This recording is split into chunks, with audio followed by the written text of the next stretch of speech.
The city of Charleston is suing 24 big oil companies over damages to the city and their contributions to climate change. The lawsuit announced today by Charleston Mayor John Tecklenburg. News 2's Katie Augustine was there when that announcement was made. And Katie, what does this mean for the city of Charleston, of course, the taxpayers who live there?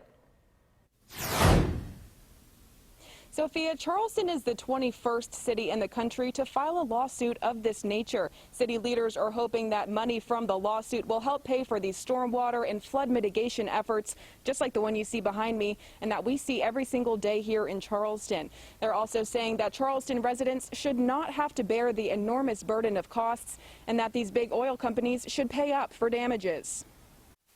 Sea level rise, increased flooding, and climate change. Scientific evidence shows these problems getting worse in Charleston and around the world.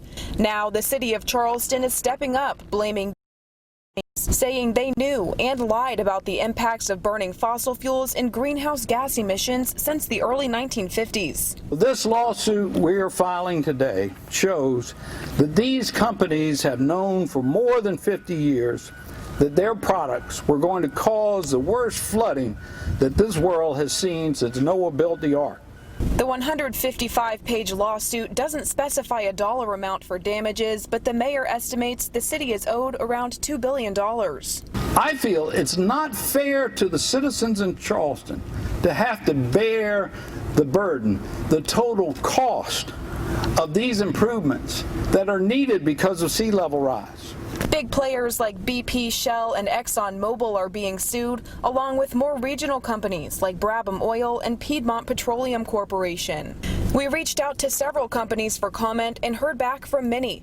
ExxonMobil says, in part, legal proceedings like this waste millions of dollars of taxpayer money and do nothing to advance meaningful actions that reduce the risk of climate change. ExxonMobil will continue to invest in efforts to reduce greenhouse gas emissions while meeting society's growing demand for energy. City Attorney Susan Herdina says it will be a long process, but she believes Charleston has a strong case. The defendants are vigorously opposing these lawsuits, as you can imagine, and so it will take some time to get through this process, but we can wait.